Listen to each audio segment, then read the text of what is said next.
Beautiful, ladies and gentlemen, we've done it. Back-to-back finals. Gareth and his brave boys have done it once again. Welcome to the Anglo-Italian pod. As always, my name is Rory, and I'm joined by my very good friend.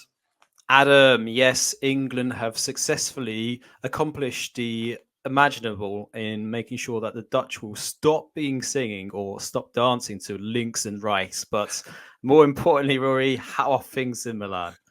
Oh, it's very warm, Adam. It's very, very warm. Not only because I was slightly hungover this morning, and your body temperature is always a little bit higher after a couple of beers, but it's very, very warm today. But I woke up knowing that Ronald Koeman wasn't happy, and for me, that was enough. Yes, yeah, that That was enough for was me. beautiful. And my day got off to the best possible start. How are you doing, man?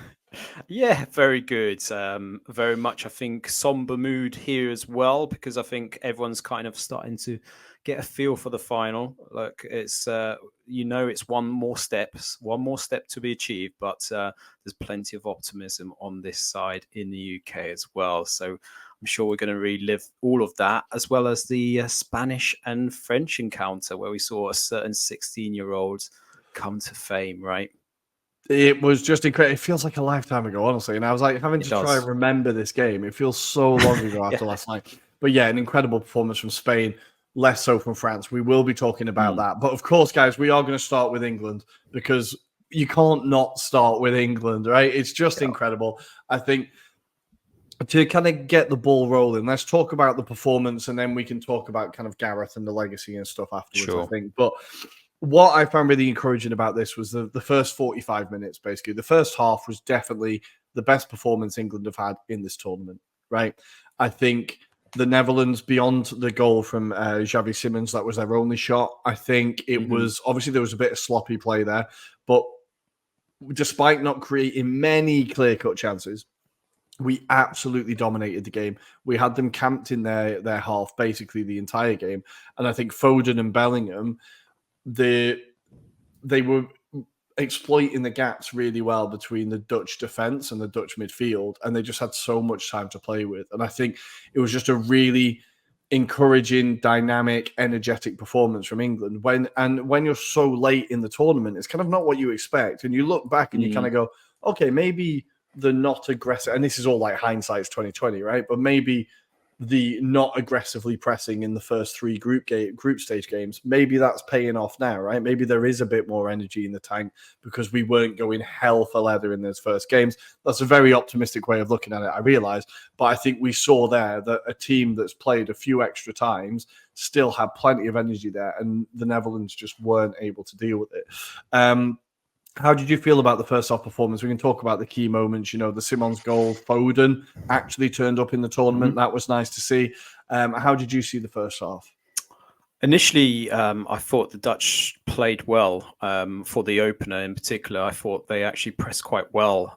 They stuck to a game plan. It seems that inevitably they knew the weakness of maybe the dwell time from Declan Rice in particular. The fact that he got picked off quite easily for that goal.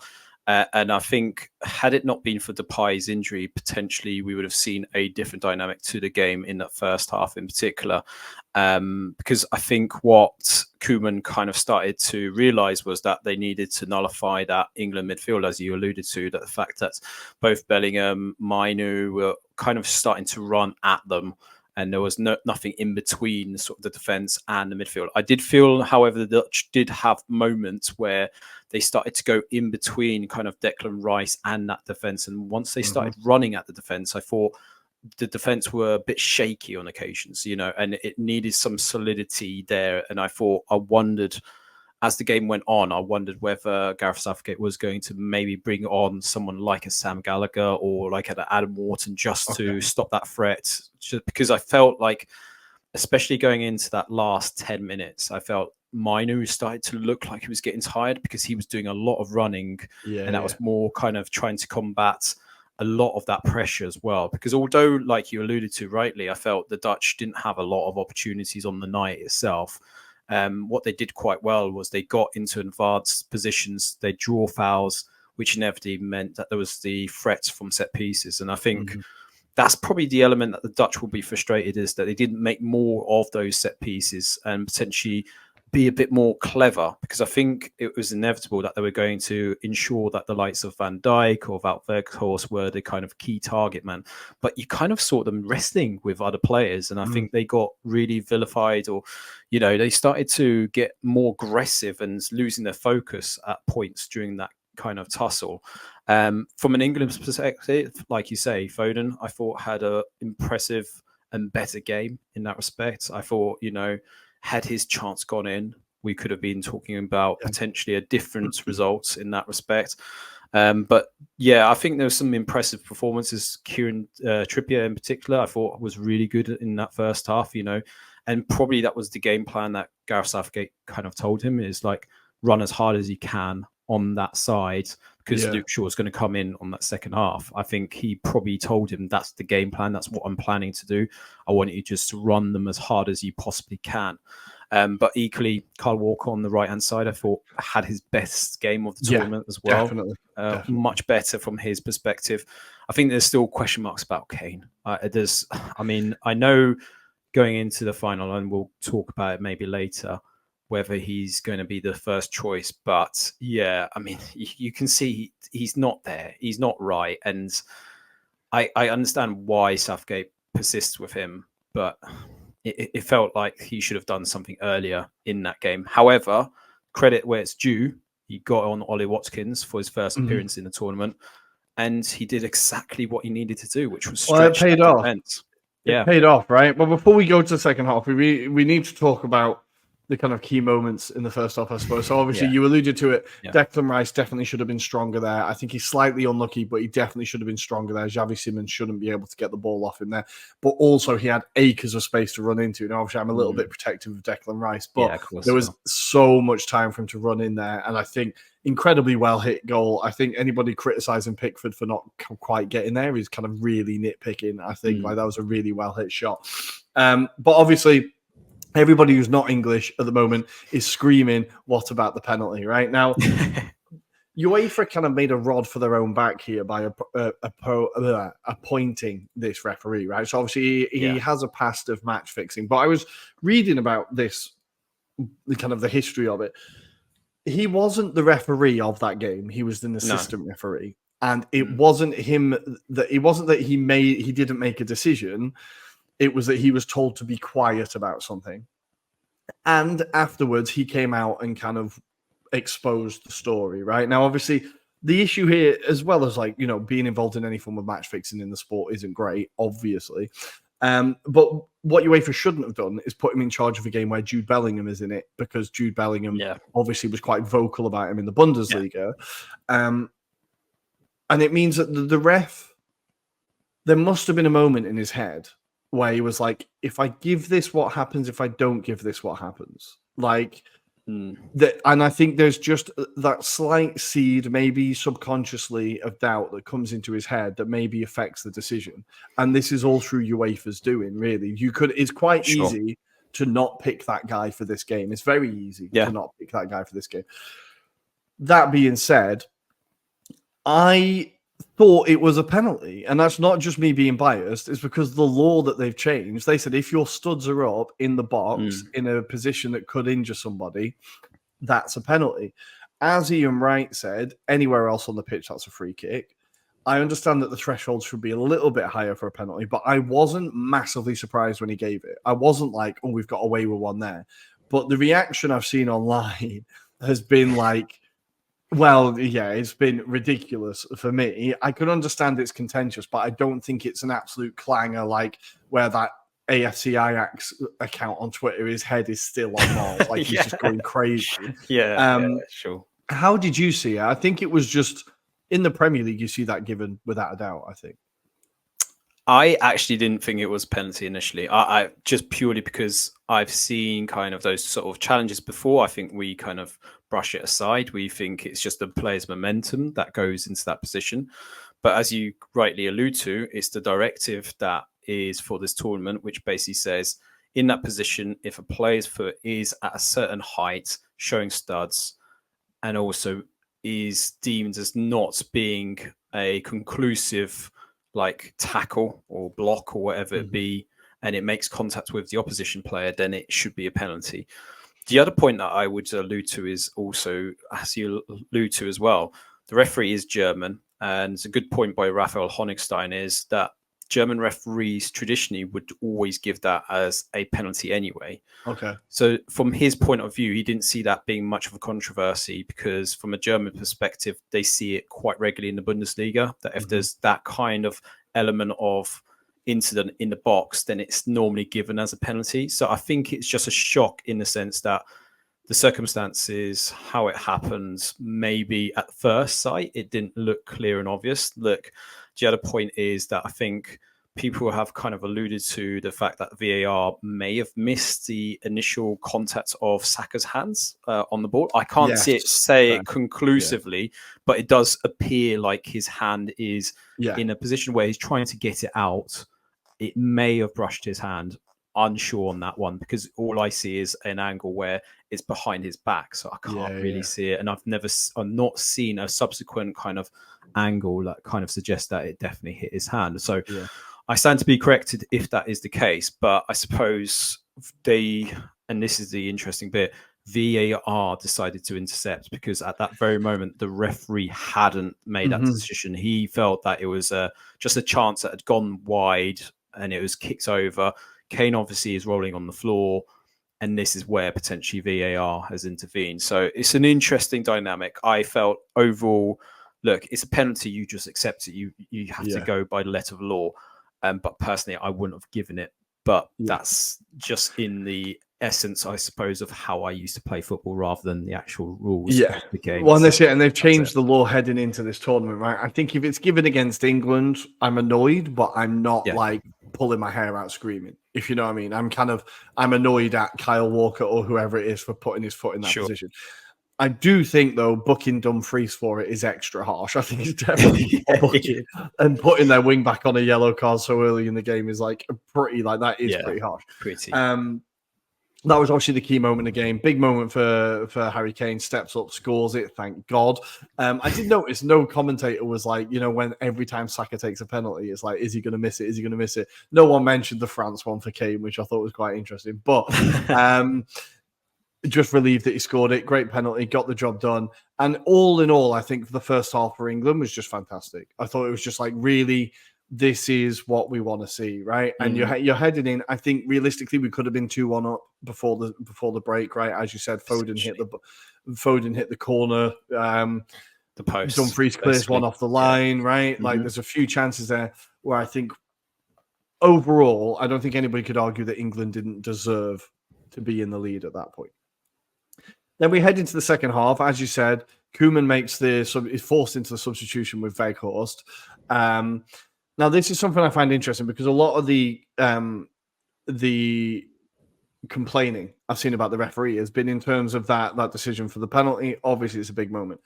I found the refereeing in general very, very strange.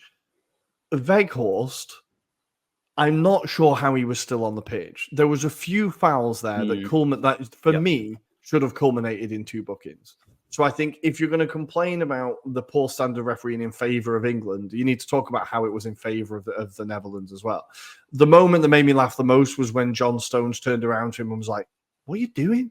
Like he just flew through him, kicked him, and there was just the angle of John Stones looking at him on the floor and he's like, "What are you doing? Like, what was that?" And it just kind of sums up his performance. We know he's a bit of a battering ram. We know he's just a pain in the arse. But I feel like, especially when he was choking Declan Rice and stuff as well, I think there was a few moments there where he really was treading the line and the referee just kind of let it go. But without me grinding that axe too long, he did change the game completely for Netherlands, right? And we did struggle then to deal with that attacking threat he brings. Like, we've talked before about how this tournament is just bringing back, pump the ball to the big man and long distance pingers and stuff. But he really did make a huge difference, right?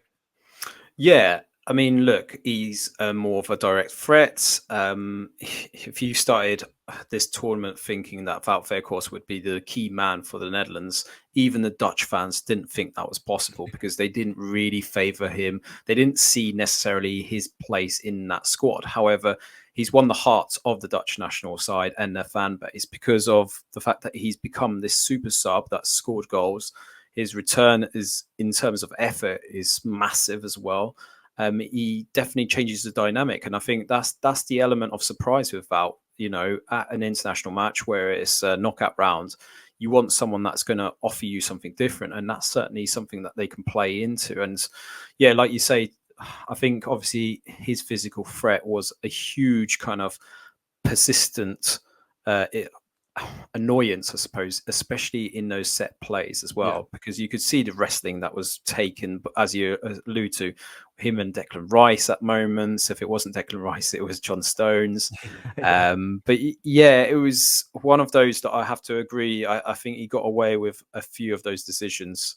Not just him, though. I think a few of the defenders also got away with it as well when it came to the set plays. And yeah, I think if you're Dutch, you're just maybe more disappointed that your team didn't push further into attacking third. I think they played a safe game. Schotten, I felt, was very disappointing in that second half in particular.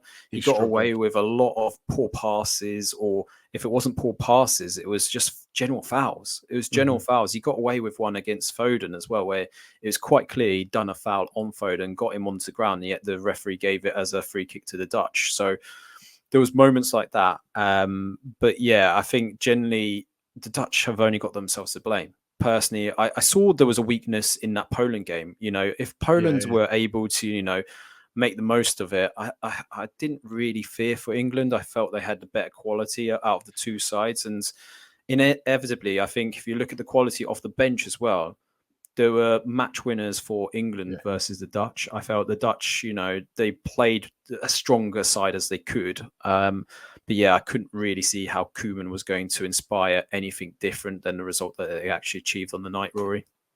Yeah, and I think overall, I can't see how anybody wouldn't say that England didn't deserve to win this game. Like, if you know what I mean, I think it's just like, or would say that England didn't deserve to win the game. Because even like, as simply as looking at the shot count, like England had 9 shots, 5 on target.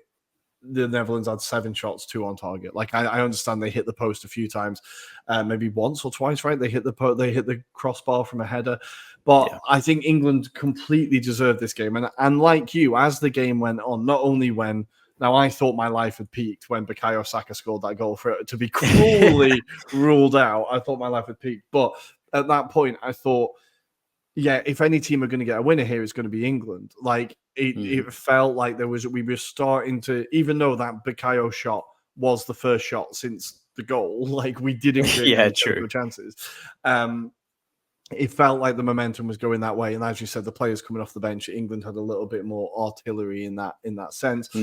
Obviously, the second half performance is a little bit concerning in general because the energy levels did drop off. We have played 2 extra times now, 1 extra time, 2 extra times. So there's a lot of miles in those legs. Maybe Gareth Southgate not making as many substitutions earlier in the tournament is starting to come back and haunt us a little bit. But let's talk about his management, because I think we've moaned about him a lot. We've kind of said, you need to be making these decisions earlier. I still think he does need to be making these decisions earlier. Yes. But for him to take off Harry Kane when we need a goal, I think is a big thing. I think it takes him a little bit longer maybe to make these decisions and to be like, oh no, actually I can do this and kind of take that risk. But to bring Harry Kane off and to know that it's not Ivan Toney that we need, it's Ollie Watkins we needed at this time, right? And it's what we've talked about with Watkins a lot. And we said it before the game, I think, like if he can get behind that defense when the Netherlands pile forward, those runs, he is exact. And you could see the state of the game. He's exactly the striker we needed. We brought him on and it worked. Like we have to kind of tip our cap to Gareth at this point and say, no, you absolutely nailed it. Maybe 10 minutes earlier if we're being picky, but he nailed it, right? I think he got it right in the end. Like you say, I feel with Gareth Southgate, his in-game management is still suspect.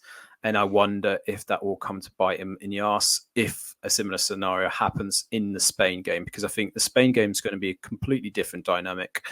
But yeah, I mean, look, I think he also has got that camaraderie with that squad of players. So he's even alluded to the fact that he knows that the likes of Ivan Toney are going to be annoyed by their exclusions and not being involved in as many games as maybe they want to be involved in.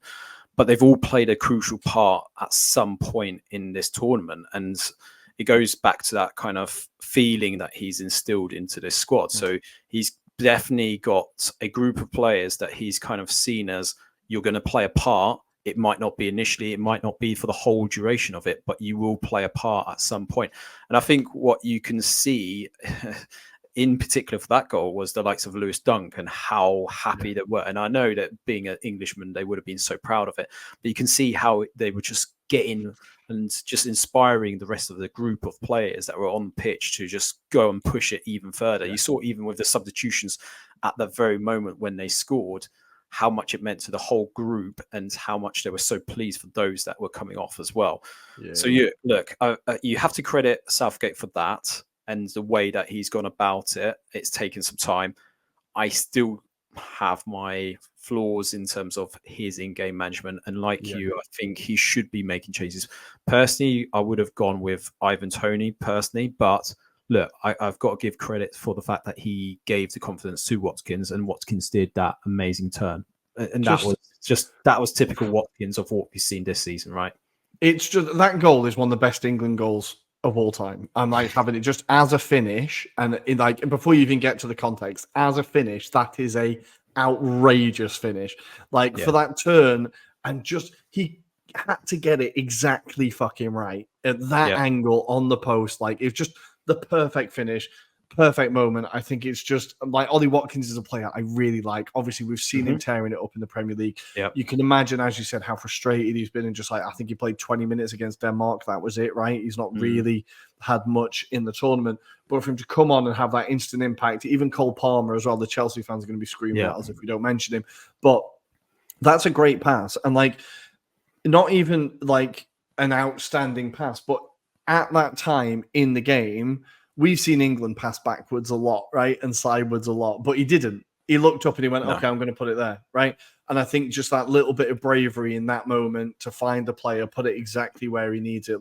Just a really, really good goal, incredible moment for Watkins. And I was just happy that Southgate can be no, I nailed that one, right? I knew that was going to work. Yeah. I nailed it. Huge, huge moment.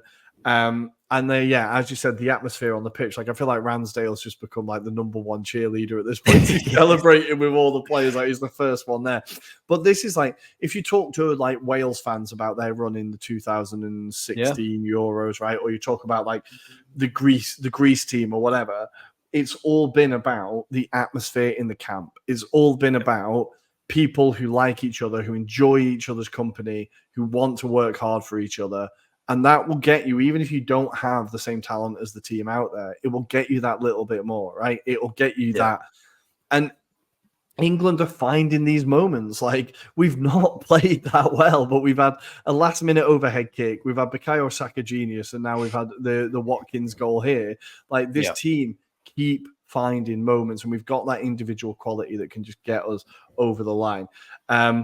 I celebrated that goal so hard. So I was in a bar and it was just me and maybe 20 Italian guys. Tommy was upstairs doing stand-up comedy and I was like, sorry, Tommy, I've got to watch the game. I'll see you afterwards, right?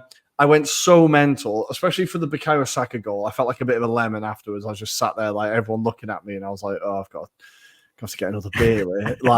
But then when that last goal went in, I went absolutely mental. And the bar staff invited me over for shots afterwards, which was very nice of them. And I was expecting them to be we beat you in the final. But they were just no, we hope England do it. We don't want Spain winning it. So it was quite nice.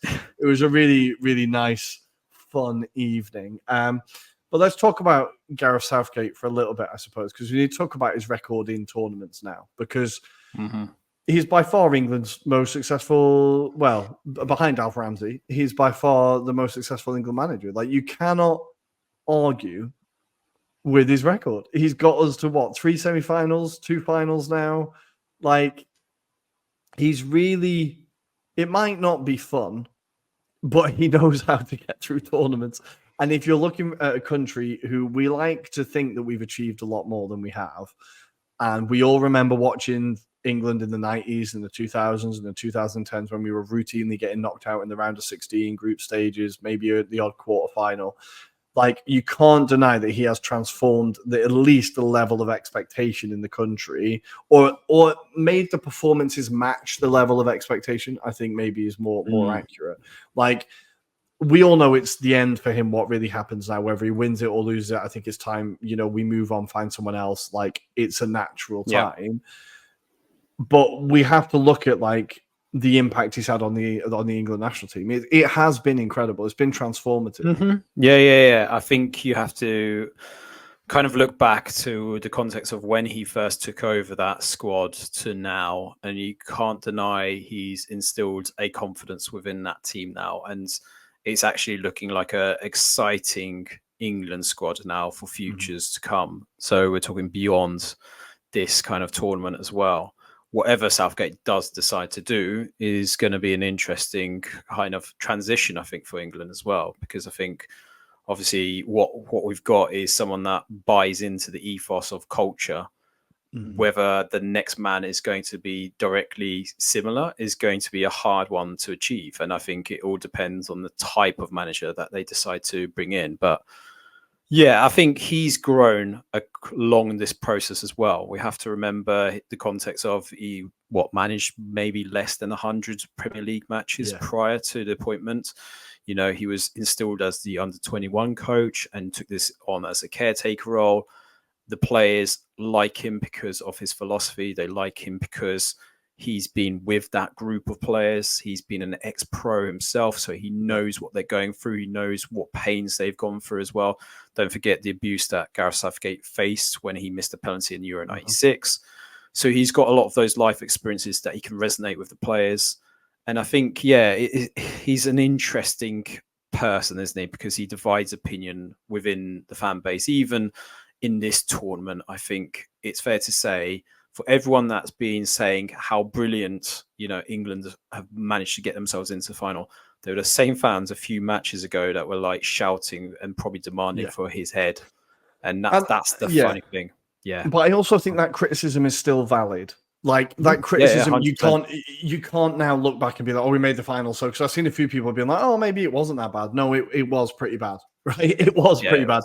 We were a Jude Bellingham overhead kick away from going out against Slovakia, which would have been worse than going out against Iceland. It just would have been, and it would have been a real nadir for English football. There would have been a whole review.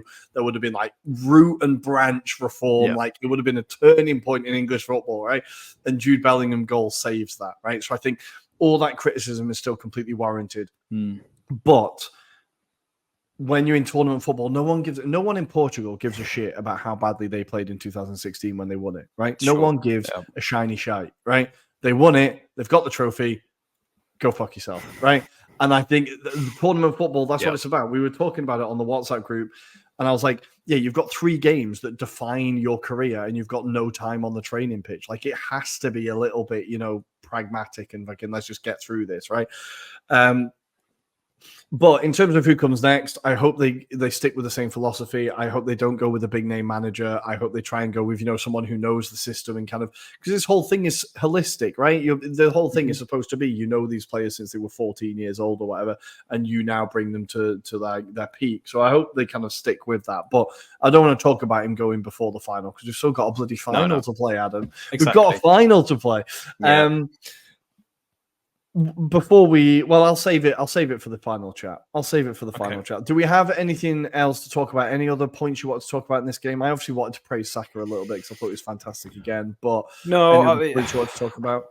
I think we've pretty much covered it. I mean, the Dutch reaction in terms of the fan base is quite funny, and just general fan reaction. But other than that, then I think we've pretty much covered the England chat. I mean, I think the main thing we just got called out is Foden had an improved match, and it's annoying to see the dynamic of certain England fans. There's an account called Statman Dave who tweeted really some lazy, absolutely awful tweets. Yeah. And this was like literally half an hour after the actual result itself as well, making out that, again, England's win games when he's not playing or when he comes off, basically, essentially. And it's a terrible take when you consider that he's been involved in tournaments where they have won and they've gone all the way to the final in the previous Euros as well under his stewardship as well. So it's bollocks, but it's definitely the only thing I would say is that account is a Man United fan. So that sums it up, really. Is he also the one who does the Peter Crouch podcast? Is that him? I'm not Mandela. aware. I'm not aware, but I'm sure that's what they he's call just it. not. It might not be. I don't want to accuse it. If it's not him, I apologize. But I saw that tweet and I was like, what a fucking dick move. Just Yeah. trying to stir shit. But I don't know. The English press are fantastic at it, and England fans are really good at really kind of dragging down their own. But just what a moment. I'm so like. I never used to like the England team. I didn't find them relatable. There was no people there I liked. The football was terrible. Every tournament was like torture. Yeah. And the one thing I'll be thankful for Gareth for is that I like this England team. They all seem like lovely blokes. It's not painful to watch games anymore. Like, just my relationship with the England team has changed completely. And some people might say, oh, it's because they're successful now, you're glory hunting. Maybe that's what it is. But my relationship with the team has changed completely. And I think Gareth's been a big part of that. But let's leave that the semi-final chat there for now, I suppose. We'll come back to England. Don't worry, guys. We've just got another bloody game we need to get through, getting in the way. And let's go to the first of the semi-finals. 16 bloody years old. At 16 years old, I was still trying to master Championship Manager. I think I wasn't really ready for the big stage, but Lamine Yamal, all the stories are coming out about him now, just seems like a really nice lad. But more importantly, he absolutely embarrassed the loudmouth Adrien Rabiot, and we can all get behind that, right? We certainly can.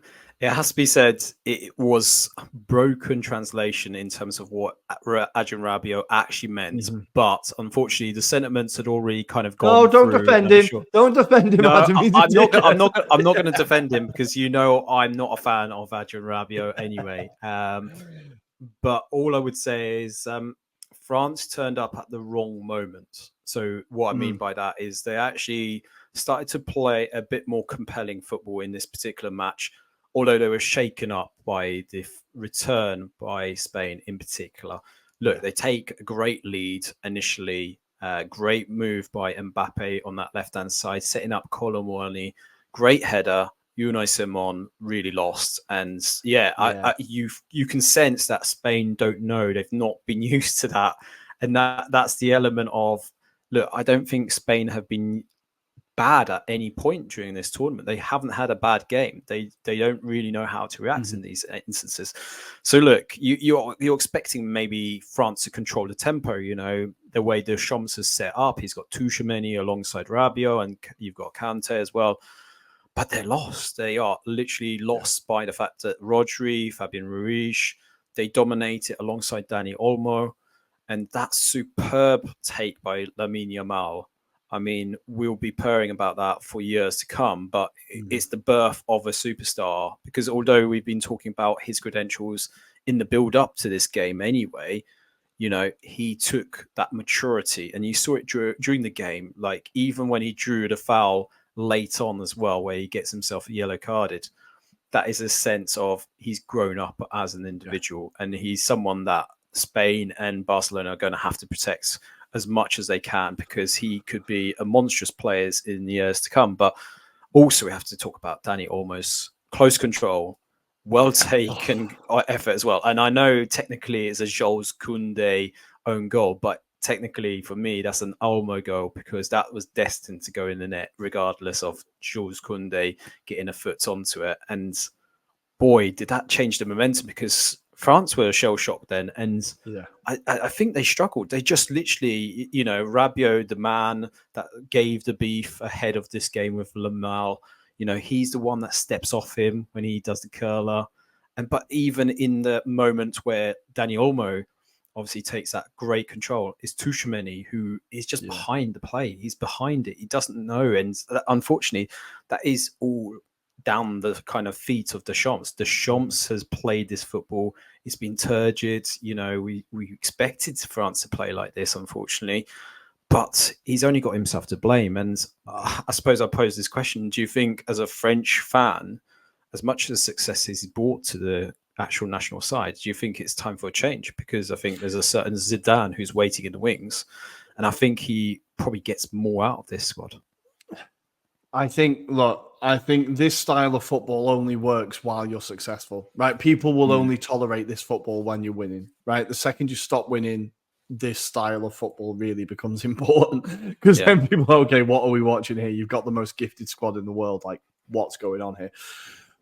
That being said, I don't know if Zidane would bring any more entertaining football to France. I think his Real Madrid team did many things, but they didn't entertain. They weren't particularly entertaining.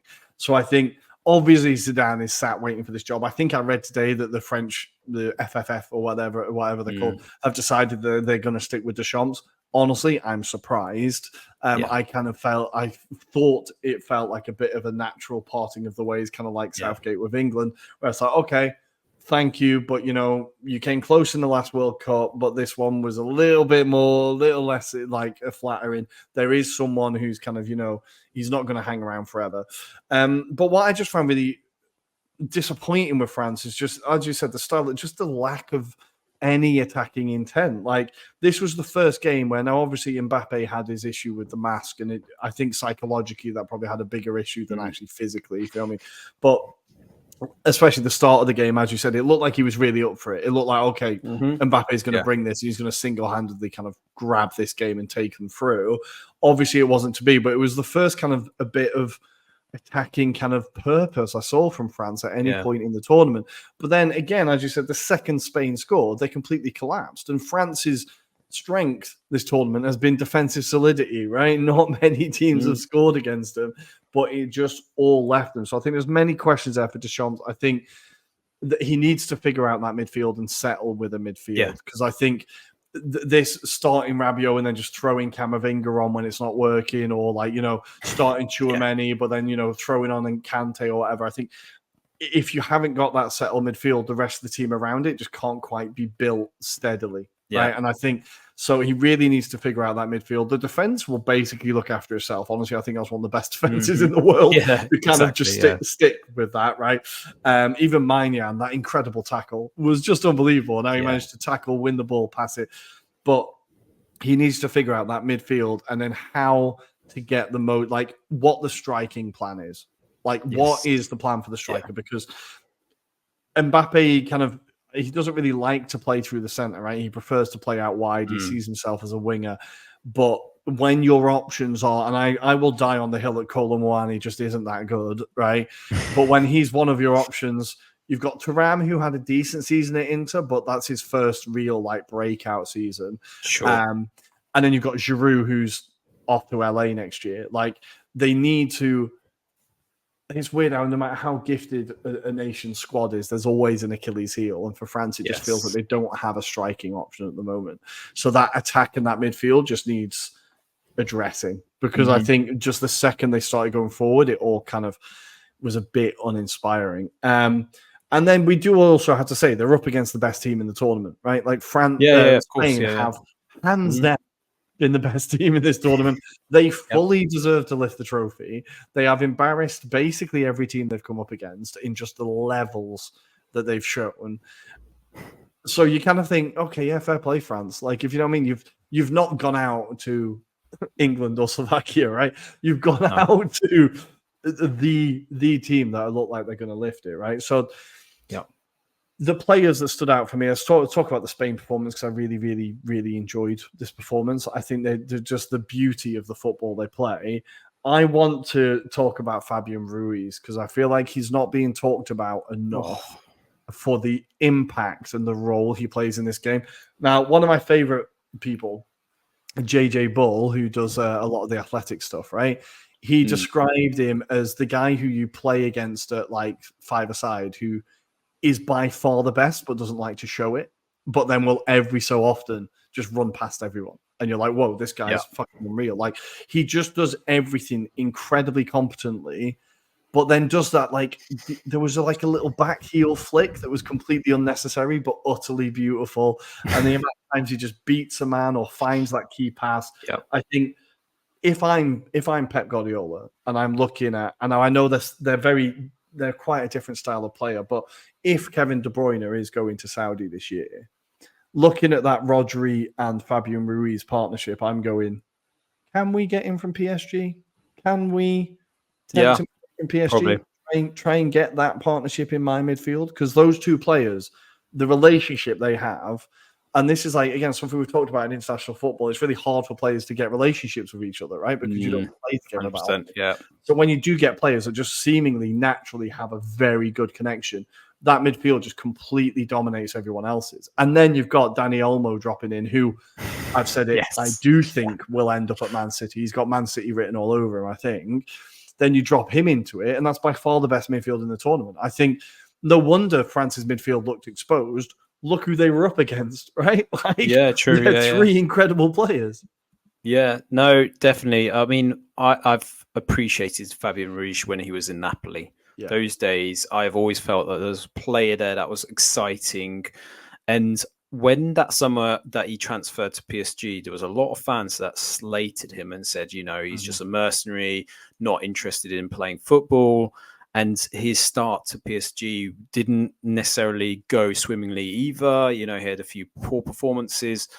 But yeah, this is the Fabian Ruiz that we can relate to from the pod point of view, because we saw those kind of performances. We saw even the goals that he can contribute as well. And although he hasn't scored as many in this tournament because, this whole team has just been absolutely amazing.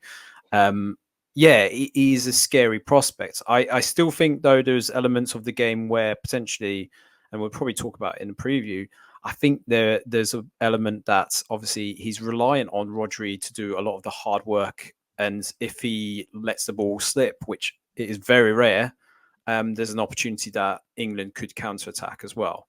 But overall, look, his overall game has been absolutely impressive. The fact that, he's building that relationship on that left-hand side as well. So him and Cucurella in particular seem to have a really good understanding, when one goes forward, one drops back, vice versa. Mm-hmm. And you can see Fabian Ruiz also is very comfortable, as you allude to. He's the type that can run through defenses as well. He'll run past people, and that draws the fouls, naturally creates the opportunities, and it creates the space as well. So that's something that Spain do very well. And that's the element, I suppose, in this match as well, in particular, that France struggled with. They just had too many players that were aimed at trying to defend and try and absorb that kind of attack. But unfortunately, they couldn't keep up with their midfielders. They didn't know where to look. They were lost at times, I felt. Rabiot in particular looks like a rabbit in headlights. He just literally didn't know where to look. Kante was a bit off his usual game as well, I felt. And that was not helped by the players around him. Unfortunately, I feel like he had too much to do. He was like running around like he does, but he was just getting caught out of position because he was running. He was doing other people's running. I felt like there's a reason why they had to take him off. Like he couldn't run much more. I'm sure he would have, but he couldn't. Also, dynamic was Deschamps had to go and attack. He had to throw on these attacking players, and it was interesting. Once they did that, they were starting to create opportunities, but they weren't the clear-cut opportunities because they weren't getting necessarily the balance. Because you saw Teo was kind of pushing quite further on as well, and he had his moments. And unfortunately, it was just too late. And this is the thing that Julien Laurens kind of alluded to after the match. He said, look, this was the France squad that the French nation had been expecting all tournament, but why is it taken to this stage before we've seen it? He should have been kind of experimenting with this. And there was always this kind of illusion that, Deschamps hasn't worked out this formation. He hasn't worked out the best players for his squad. And unfortunately, it's come to bite him in the arse. So again, this is why I'm surprised that if the French Federation have decided to stick with him, given the context of, yes, he has achieved a lot, but actually it's time for someone else to come into that role and maybe progress that position and maybe help that kind of nation actually progress that tournament. So it's going to be an interesting dynamic going into the next tournament, that's for sure. But look, they've got great players regardless. It's just going to be interesting. The likes of Giroud, Griezmann, for example, they're going to naturally progress out of this squad. Who's their replacements, as you allude to? I'm not too sure necessarily there is a ready-made replacement for Giroud, because that is Deschamps' kind of lead man. And unfortunately, he didn't really play with him either in this tournament. No. I also think there has to be a conversation about Dembele. I just don't think he's that good. I just don't. Every time I've seen him, he's had maybe 5 moments, and I've watched him a lot in the Champions League or whatever, but he's had 5 moments where I've been like, okay, that's why people talk about him. But the rest of the time, I'm just like, why are you sticking with this guy? Like, you've got Barcola, who when he came on looked pretty exciting, right? Better. And like, Looks better. I would have him start. I know you need experience, but I would have No. him like. It's hardly like Dembele has torn the tournament up. Like I think I heard his last goal for France was like in a 14-0 win against Gibraltar or something. Like, he hasn't scored forever. Like, and all he does is just get the ball and lose it. And like, I just found the performance incredibly frustrating. And I thought you have to address a play like that as well and be like, right, okay, is this a time where Barcola now, he's going to become pretty big at PSG now Mbappe's not there, right? Like, is this the time that you transition to him? Do you try and turn around to Mbappe and say, look, for the national team, we need you to do a job for us. We need you up front. We will have Barcola and whoever else either side of you, right? No. You need to be the main man, because I just think there's that massive, and he can do the physical side of the game. Mbappe, he's a big lad. Like, he's decent in the air. I think. Like, I think he can do that job. But obviously, it's about his ego and his management, like managing him as well, right? But I think, but just want to quickly raise on that point as well. Look, Lamine Yamal has proved in this tournament that it doesn't matter about your age. It's all about whether you've got the kind of fearlessness, the kind of aspect to your game where you can just run at people. That's all it matters. And Barcola is a good example of that. Another man that we've forgotten about, and I'm surprised he never actually turned up or played a game, was Zaire Emery. There was so much hype around him in that midfield. Again, not even facing 1 minute in that squad is just, I cannot believe it. And I think that's the frustration of the French, is that actually they are blessed with so many players. They just can't work it out. And the problem is this persistence with Rabiot. I can't get my head around that season at Juve. Why is he even in that squad? I can't believe it. But Rory, that's another conversation for another day. No, well, exactly. Let's credit the Spanish as well, because they were missing some men, weren't they, for this match? Lernemons is another one that wasn't in this particular match. It'll be interesting to see what actually De La Fuente actually decides to do in the final. Does he reintroduce him? Given, I think he could be a weak link. He could be a weak link, but he'll be the type that would probably do the performance of his life against England. Yeah, Laporte played quite well, I think. He came in quite well and did well. I think that you've got a perfectly able deputy there. Obviously, he's playing in Saudi, so you're like... But, like, I thought he came in and did well. Carvajal coming back in. It's Carvajal who's come back, right? He's gonna be back to the final. That's a big one. Because Jesus Navas playing I would have been quite excited to see like Foden up against him or something. But I saw a mad picture of Gareth Southgate playing against Jesus Navas in the Europa League final. It's just absolutely mental. Oh, wow. Anyway, Spain just. Let's move on and let's talk about the final, right? So let's go to the final. Obviously, in case you missed it, it's Spain versus England, right? Just to clear that up. Nice. So let's talk about Spain before we go to England. My prediction is in the mud, because I'm going to highlight this. I don't think I need to. I said that Spain would be the team that I think would disappoint. And I put it down to the fact that this is De La Fuente's first senior tournament. Well, it turns out I know nothing. He knows a lot more than me. Who'd have thought it? And his past experiences in the youth teams, he really has got this squad playing just fantastic football. The ability for him to get the philosophy across. Like, we're coming up against a top tier manager here. Like, this is someone that I feel like international football isn't the peak of football anymore, but this is someone that we could see in big jobs in the future without a doubt. Like, he has absolutely stamped his authority on this team, right? De La Fuente is an interesting character, because when I did the preview with Anders, there was not that huge expectation that he would deliver as much as he has. But it almost kind of shows that he is almost like a Gareth Southgate-like figure for the Spanish, because he's, again, someone that has been used to these players from a young age. He's coached them from a young age group as well. So the group that he's got around him are pretty much people that know his style of football. It's interesting because the political side of things, he's the one that is part of the old regime that was kicked out more recently. So it's interesting that he's still there, and he don't ask him his opinions on women, basically. Well, he's also a advocate of Louis Aragonés as well, and you know what a divisive Oh, figure he wow. was at the time as well. So Yeah, I he's remember him. very old school, but you look at his in-game management; it's been superb. I think Mhm. maybe the only criticism may have been at that Germany match where maybe his substitutions that he was too maybe Mhm. thoughtful of. Look, we've done this, we've seen it out Yeah. essentially, and he brought off the likes of Nico Williams and Lamine Yamal, but generally, I think he's done superbly with the talents that he's got available to him. I think there's opportunities within that squad maybe in years to come where maybe the type of personnel will be evolved and they'll be transitioned out of that squad. But yeah, he's got them playing fantastic football. He's got them playing a fluid style of football that has kind of progressed from that tiki-taka style that I think the Spanish put themselves under the pressure that they have to play like that. And sometimes you've seen during matches, they've actually mixed it up.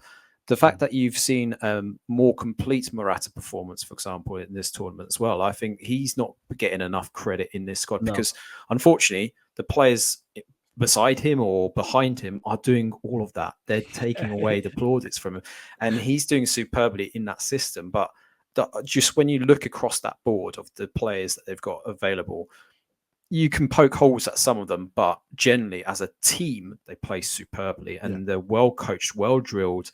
And it's all kind of done by the linchpin of Rodri as well. Yeah. Rodri is the key man. And what worries me is Rodri hasn't necessarily had to put too much of an input in this tournament, but when he has had to put his foot in, he gets himself around, doesn't he? And that's where I think the focal point for England is how do you nullify Rodri Him. without impacting the rest of your Yeah. game and Yeah. ensuring that players aren't left out? Because I fear Lamine Yamal is going to be a threat down that left-hand side.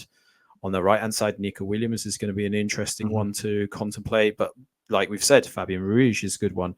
So I think the way England have got to approach it is that they look to pressurize the Spanish into their own half. Don't let them allow to expand.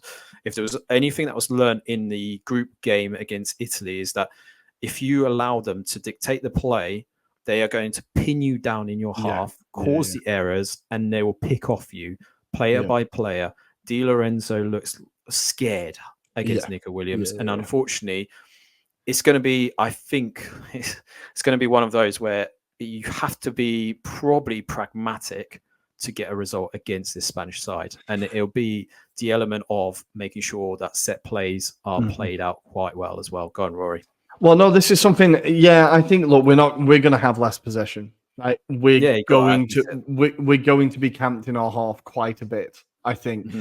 But so what we have to do is just go full. I think full counter attack. Just soak up, keep your shape, and go. Because obviously, if we can start the game quickly and do the first 20 minutes just intense pressing and see if we can just like catch them out, force an error, get an early goal, absolutely. But I think there's going to be periods and long periods where we have to be like back five, fucking sit back and just let them tire themselves out almost and see if we can catch them on the break, because the system is more formed than ours. They are better coached than us, right? I think talent for talent, we match them. Like, or possibly, we match them talent for talent. It's just that obviously their system is much more ingrained, much more smooth.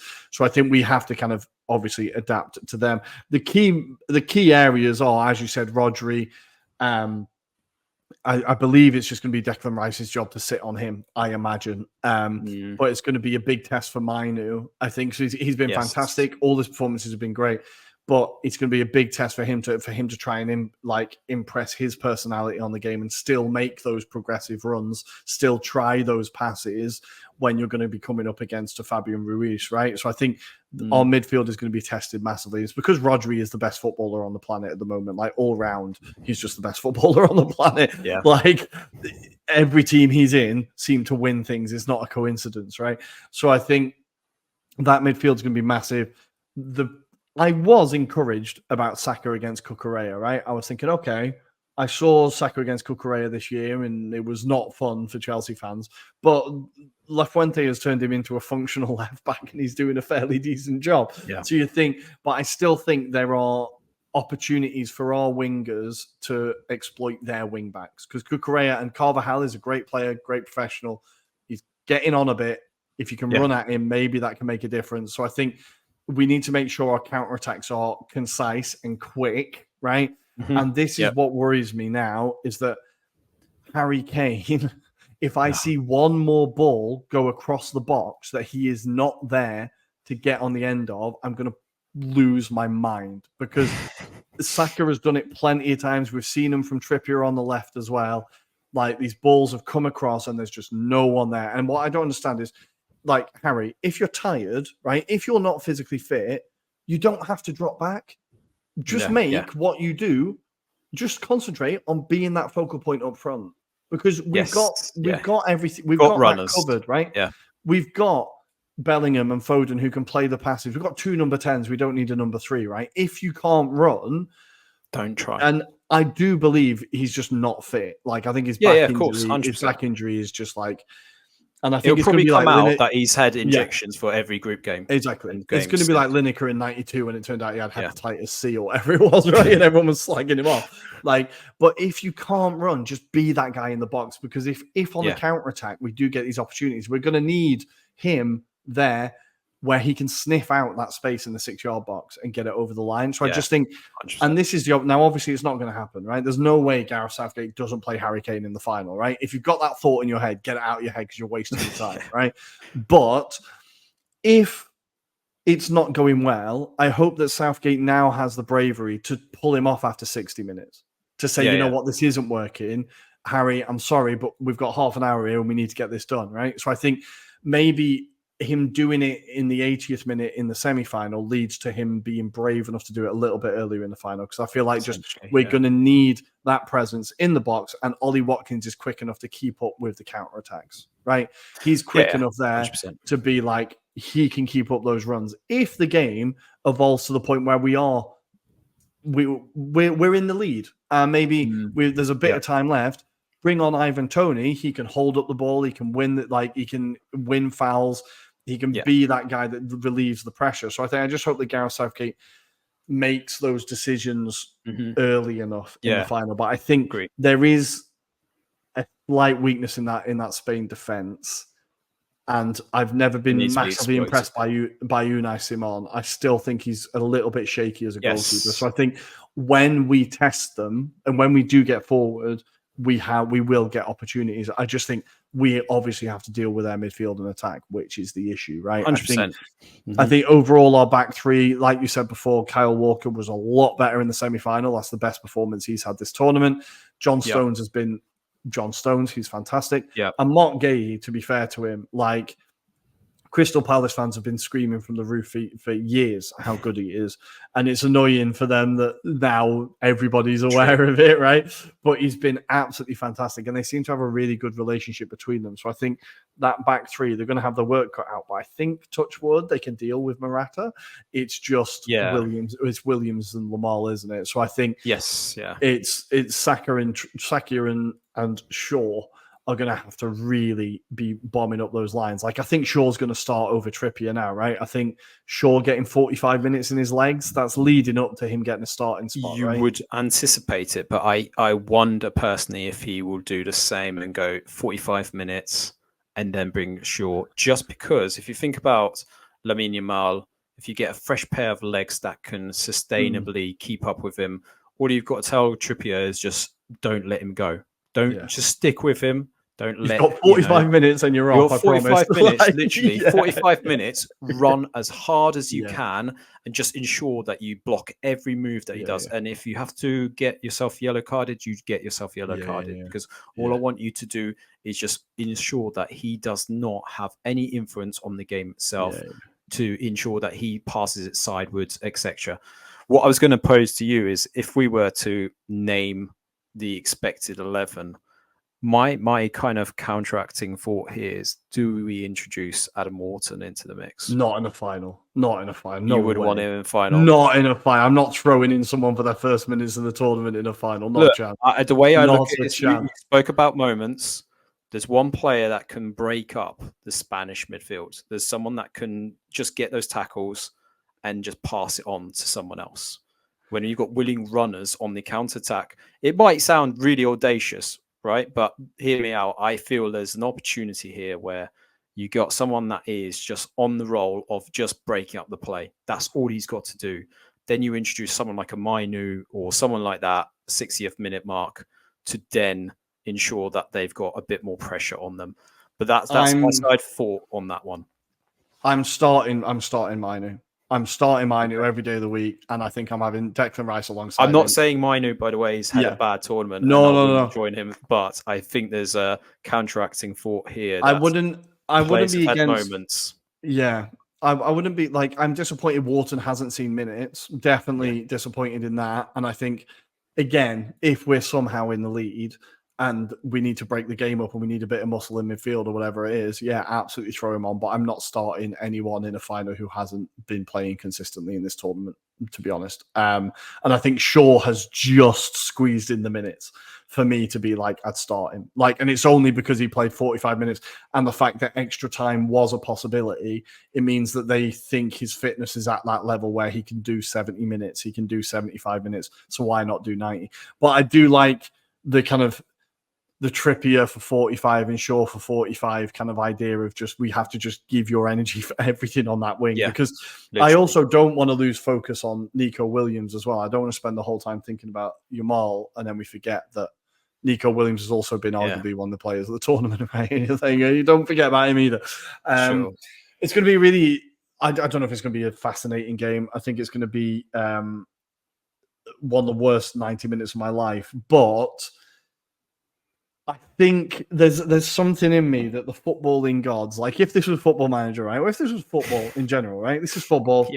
You've got a team that have won every single game. Coming up against a team that have won 2 games, scammed their way through most of them, right? And have somehow found themselves in the final. Most people in the back of their heads are going, yeah, the team that aren't in form are going to win this, aren't they? It's going to be the first, like Hungary in the 50s, the first game they lost in 2 years was like the World Cup final, right? Like, it'll be like the first game that Spain lose will be the final. Like, I'm not saying it will happen. I just have a sneaky feeling, touch wood, right? Touch wood. Because ultimately, I do also think Spain could win this 3-0 and it could be a really painful 90 minutes. Could be, right? But if I could choose a way for us to win, if I could say, right, not only do we win, I can choose how. I want Spain to have 50 shots on target. I want Jordan Pickford to make 50 saves, audacious saves. I want us to never leave our own 6-yard box, have complete 5 passes and win 1-0. Purely for the absolute meltdown that would happen in every single country that isn't England. Football Twitter would go and melt down. It would sustain me for years. It would sustain me for years. Now, I'm not someone who gets patriotic or jingoistic or gets, super like slap my chest about England or whatever. But when I see just how much people don't want us to win and how angry people are about us being in the final, it just makes me want to piss them off. And I think that my need for that hatred is what drives me more than the feeling of the glory at the end of it. I really want us to absolutely shit house this. But I don't know, how do you see it going?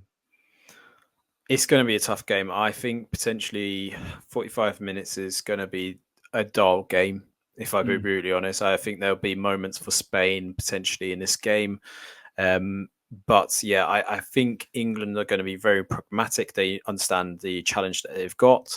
Like I say, the key here for me, and if England are going to win this match, is they've got to make the most of creating set pieces. They've got to make sure that they are creating the corners, they're creating potentially a free kick opportunity. And when they do get those opportunities, they just need to ensure that they aim for someone's head. That is the most important thing, because I've got so fed up with a lot of the free kicks that England have taken, and it's Phil Foden trying to take a shot, and it's just not working. You're not creating that kind of sense of like, look, learn from the Dutch. They've kind of got the ball to the likes of Wout. That is an opportunity. Look, we know about Unai Simon not being maybe comfortable from those positions as well. We saw it against the French when the ball was whipped in. Colomwani gets that header in. I think that could be the difference in this match. If you can just whip the ball in at the right pace for the right person, I think England could win this match. The problem is, for everything that I've said there, I know in my hearts of hearts that my head logically says Spain should win this. because of the football that they've kind of delivered in this tournament. But all I would say is Spain haven't had a bad game in this tournament. That's all I'm going to say. There could be one lined up for the final game. Maybe. I don't know. Any rational person is laughing at us and going, Spain are by far the favourites. I think England. Of course they are. England come into this with actually not a lot of pressure. Like, if you know what I mean, it's kind of like everybody. Which is different, right? Everyone expects. There's no expectation. Well, time will tell, I suppose. Time will tell. And we will be back on Monday, probably, with sore heads, hopefully. Happy sore heads, hopefully, not sad sore heads. To talk about whatever the hell happens in the final. Regardless, I've kind of enjoyed the ride. I've enjoyed the tournament. We're going to do an episode reviewing it all, looking back at all the greatest moments. Hopefully, just please, I can't face losing back-to-back finals. It might turn me off. I can't have many more sad moments with England. But Adam, anything to say before I let these people get on with the rest of their weekend and start worrying frantically about the final? Just enjoy the final, whatever you're doing or whatever you're planning to do, and hopefully join us on Monday, or it'll be Tuesday potentially, where we'll be kind of summarizing the tournament in itself. So have a great weekend. Well, guys, thank you as ever for choosing to spend your time with us. We love you all.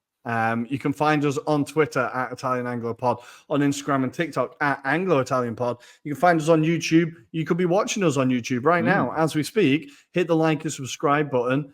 Leave a comment if we've annoyed you, or if you really want England to lose, you can do that.